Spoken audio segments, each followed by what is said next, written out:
Ladies and gentlemen, thank you very much for coming to this event. My name is Oliver Hartley. I'm the Managing Director of Epho, and I'd like to welcome to this official announcement of the foreign strategic investment in Epho.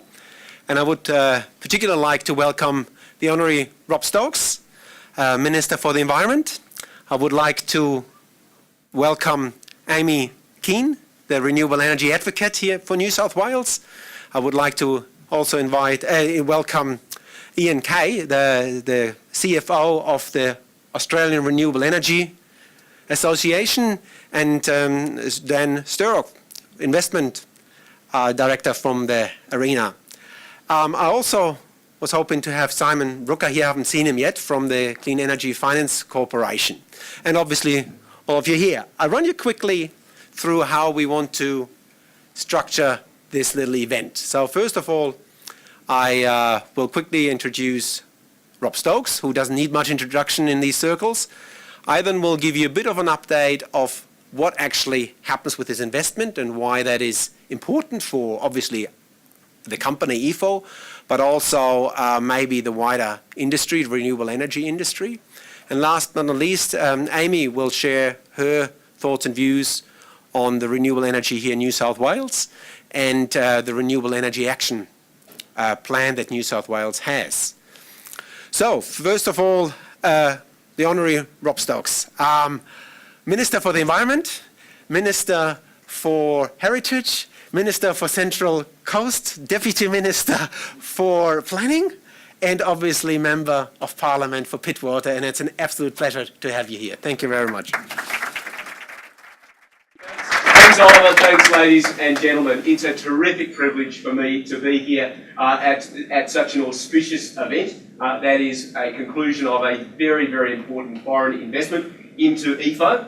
It's great to be here to also support Oliver Hartley, who, known to all of you here, is really one of the eminent personages in renewable energy here in New South Wales and throughout Australia. It's great to be able to support Oliver, who not only is a great leader of renewable energy in New South Wales, but he's also a local constituent. So, I remember this before. No, it's terrific because Epho, obviously, with my local member hat, is a company located in my community, right in the heart of Pittwater, in a town called Mona Vale. But that's also important because it points to the regional jobs opportunities through renewable energy. It points to the future in commercial solar, which obviously can be everywhere that there are commercial spaces, commercial rooftops, and that's why it's such an exciting technology.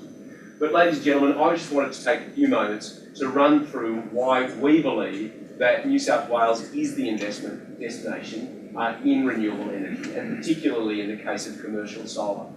We've seen particularly the costs of financing in the solar space, which has been one of the key components of cost structure, have fallen dramatically, and we all know obviously about the story in the collapse of panel prices themselves. So this is a really exciting space. We've seen also in community renewables that commercial scale solar in the community space can also make a huge difference. I was recently down the New South Wales South Coast, where a small community renewables company down there, with leveraging off a $10,000 grant from the New South Wales government, managed to put together a proposal which saw them raise all the capital they required for a solar installation on a bowling club rooftop. They required all the capital they needed within 5 days of launching the project. That money was entirely raised from the private sector, and the private sector being the local community, a whole bunch of local retirees who put a few $1,000s in. It got cheap power for the bowling club and a solid and dependable return to the local investors, and a terrific story that shows the benefit of commercial scale solar. But of course, companies like Epho will unlock those opportunities for more players in the commercial space more directly. That's where the great opportunities in renewable energy are in New South Wales right at the moment. Of course, the New South Wales government is doing all we can to support renewable energy and the energy transformation that is coming, whether governments like it or not. We've obviously been enormously supportive of the RET and have made no secret of our views to the federal government in terms of the benefit that certainty in relation to renewable energy investment can provide to rural and regional communities right across New South Wales, and huge opportunities for foreign investment that will follow a clear investment signal like that which the RET provides. In the meantime, however, we've invested more than $600 million over the past 4 years in supporting now over 300,000 households and businesses across New South Wales that have installed rooftop PV. We've also got an investment of almost $65 million in the largest solar PV installation in the Southern Hemisphere at Ningen and Broken Hill, and we've also been supportive, together with ARENA, of the ARENA-funded project at Moree. All of this will see more than 200 megawatts of large-scale solar in New South Wales. I think the next largest might be the ACT or Greeno River over in Western Australia with about 10 megawatts. So we are the leading solar state when it comes to large-scale solar. We're the leading solar state when it comes to solar thermal. And again, with more than 300,000 New South Wales rooftops already having solar, it shows that this technology is no longer just disruptive, but it's actually truly transformational. We've also recognised, and this is an important point to make, that I guess while the uncertainty around the RET is there, this actually provides a useful opportunity in one sense to look at the other part of our energy network that needs to be transformed before we can really get into the hard work with transforming our network through more renewables, and that is to actually deal with energy efficiency. We all know that renewables can only be truly transformative if at the same time we've grappled with the need to be more efficient with the energy we use. That's the other part of the equation. That's why when Amy, our terrific renewable energy advocate, will speak to you in a moment, she'll talk about the Renewable Energy Action Plan, but its partner is also important to remember, and that's the Energy Efficiency Action Plan. Through that, there are two major components I just want to briefly speak to, one of which is the Government Resource Efficiency Policy. Now, this is an internal thing, so it may not sound that exciting, but of course, when looking at energy efficiency, it's so important that governments in the first place lead by example. That's why with a $290 million investment over 10 years, we can achieve a recurrent saving of just requiring government agencies to consider opportunities for energy efficiency, to actually mandate energy efficiency standards within their operations.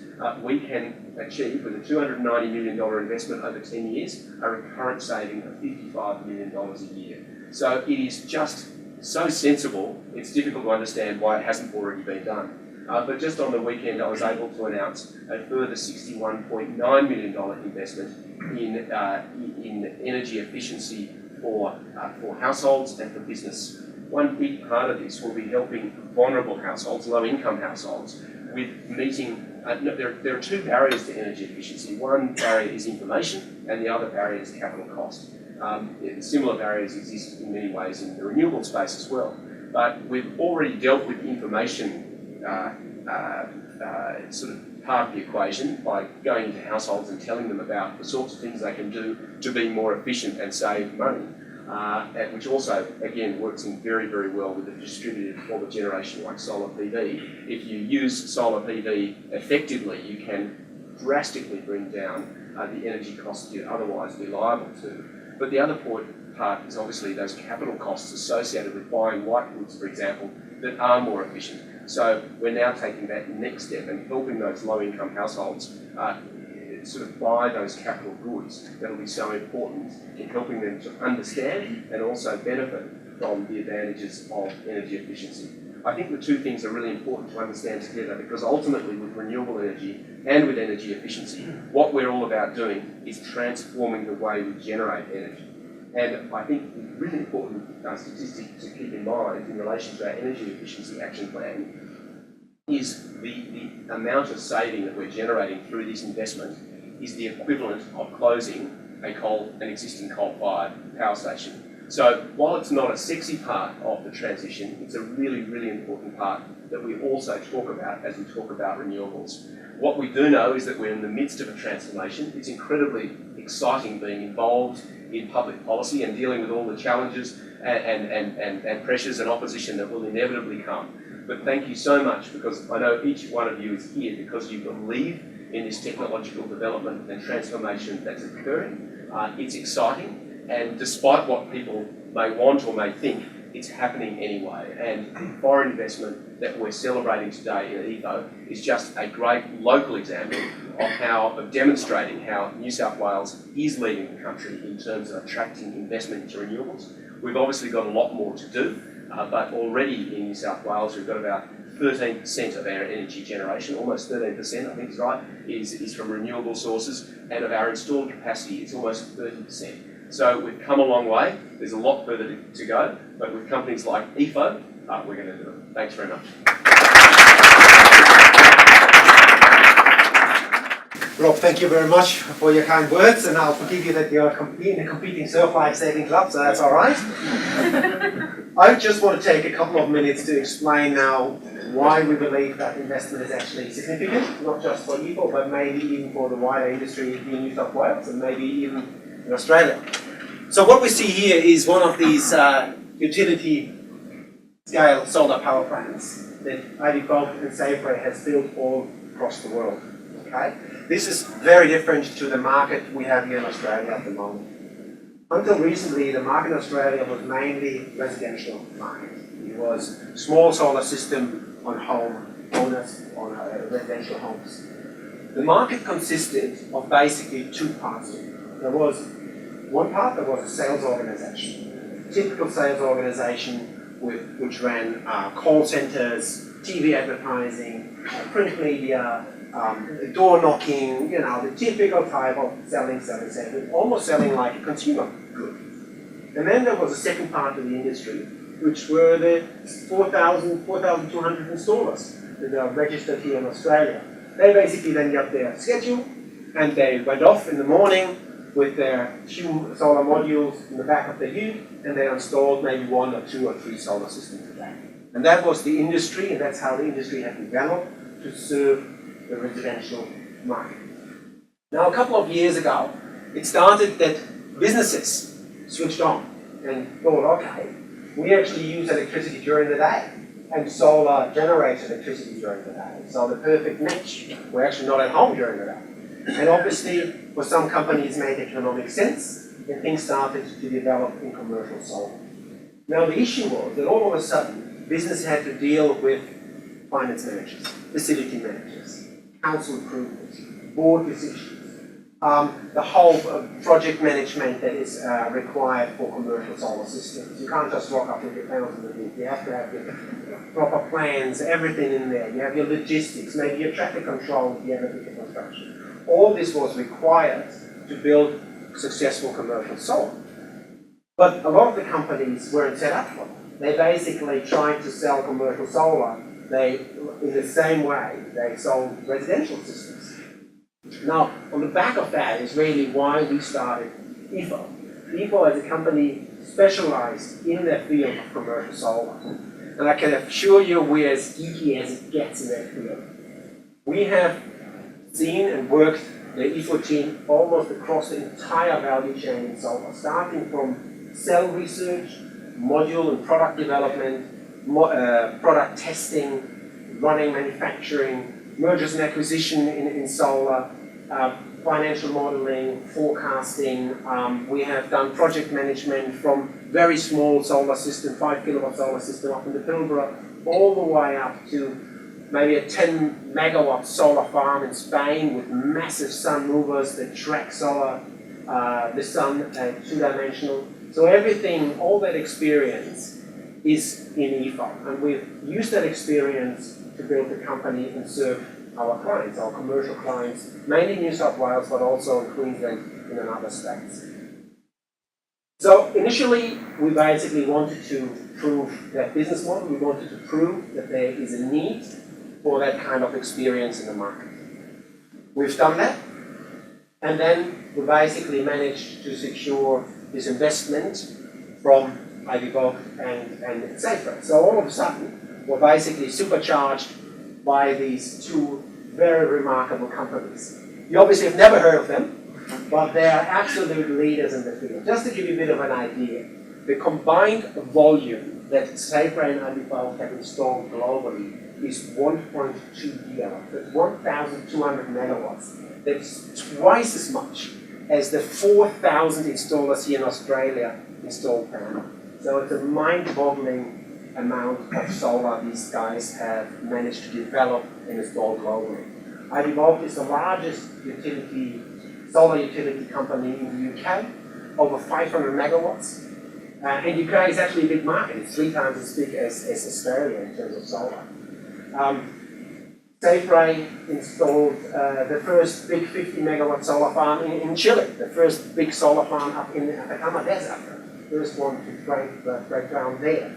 They are ridiculously successful at the moment in Japan. So these real big powerhouses looked at Epho, like what they saw, understand the underlying sense that commercial solar has, because it is generating electricity where and when it is needed, and basically took the decision to invest in us. Now, what Epho is trying to do with our experience, we really like to help to shape and influence the industry. So we like to lead by example with the way we do our project management, the way we do our financial modeling, the way we install the system, how we run our operation maintenance, how we interact with our clients. And on the back of that, we hope that obviously the standard of the whole industry moves up to this new requirement that we have in commercial solar. We also run many seminars for finance companies, for banks, for business chambers. We run local seminars for local businesses in rural areas and regional areas. So everything to help and educate the knowledge around commercial solar, that generally the market can grow successfully, and can grow steadily. So now you might think, okay, if all this commercial solar is so great, why don't we have more in Australia yet? And obviously we ask that ourselves every day. There are a couple of things that need to come together at this stage for a business to decide to go solar. And we have sort of narrowed them down to about 6 attributes. And the first attribute a company that wants to go solar has to have is they need to be financially savvy. They need to understand the underlying economic value proposition of commercial solar. So that's the first thing. The second thing, they need to be what we call future confident. So they need to actually have a positive outlook on their business. They need to believe that they're going to be around for the next 5 or 10 years or 15 years. Yeah, because obviously a solar system provides a long-term benefit to the business. The third one is they need to be progressive. They need to understand it and act accordingly. They can't wait until everybody around them has made a decision. They like to be actually on the forefront of the development. The fourth one is that they are sustainable, that they actually believe in their corporate responsibility as a company, that they want to make a positive contribution to a more environmentally friendly, sustainable future. They are part of the overall community. We see that as an important factor as well of one of the companies who wants to go solar. Then they need to be decisive. We see it all the time with some companies. They like solar, they want to do it, and the board meeting comes and it drops to number 2 in the priority list. A company that goes solar manages to keep that up on the priority list number 1 and actually makes the decision to go forward. And the last one, they're just smart. They get it. Thank you. So, thank you, Karen, actually, for one of these very smart and bright thinking companies here. We actually have 3 members from BB Schenker, Ralph Müller, the general manager here from New South Wales, and Carlos and John are here from the local facility. BB Schenker is a real marvelous example. They did it first in Brisbane on the solar system there.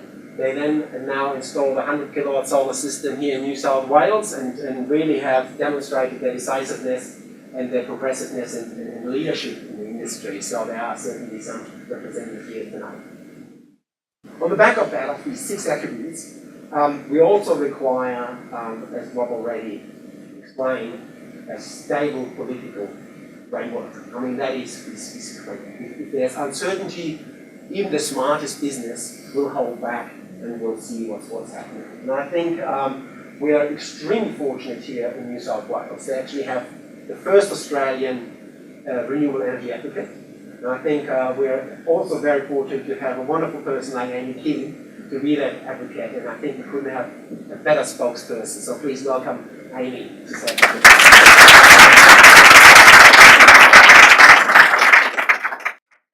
Thank you, Minister, for your always encouraging words, and thank you, Oliver.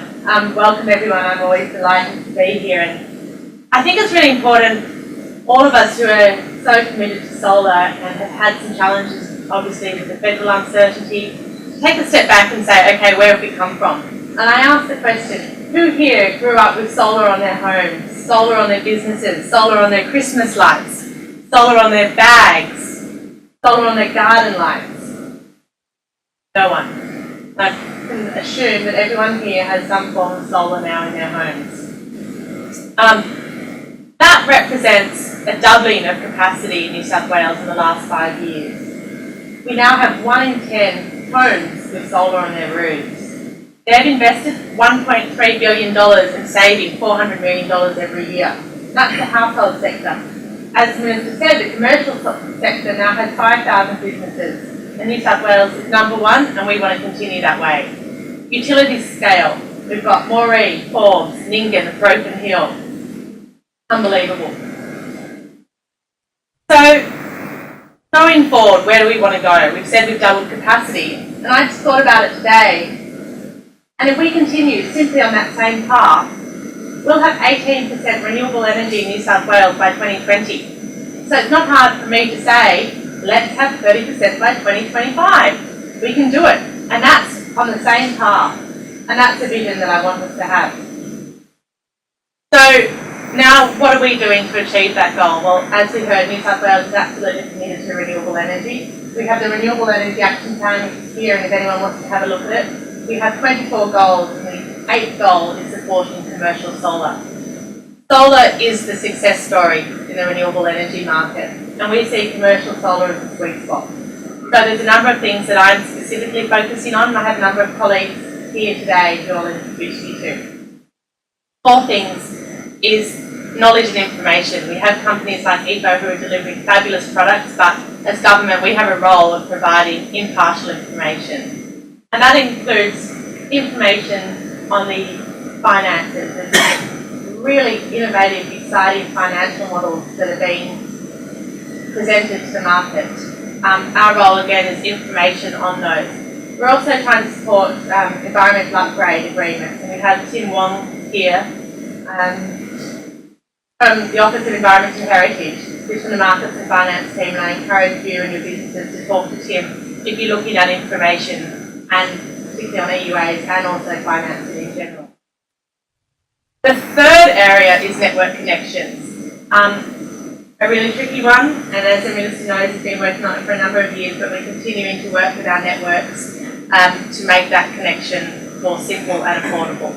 And the 4th area is the national electricity rules. We've got to make sure that all the processes, at the minimum, support commercial solar, and at the very least, prevent any barriers coming up, because it is a very complex market, as we all know. So we will continue to work with that with my team here today. We've also got the Regional Clean Energy Program, and I welcome Steve Proctor here, who's actually helping businesses in the region invest in renewable energy, because that's where the jobs are, and that's where the opportunities are, and that's where we see the support for renewable energy at the highest level across the spectrum of technologies.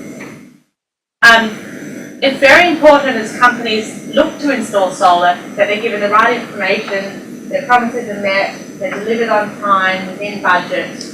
And that's why what we heard from Oliver is so important, because it's not until the companies realise that they can save money, it is achievable, that we'll continue to get the momentum and meet the growth that I'm talking about. So thank you everyone for coming today. Thank you Dean and Paul and the team at Trade Investment Services team. Thank you Minister, thank you Oliver, and congratulations everyone here for taking us one step closer to a clean, affordable and safe energy future. Thank you.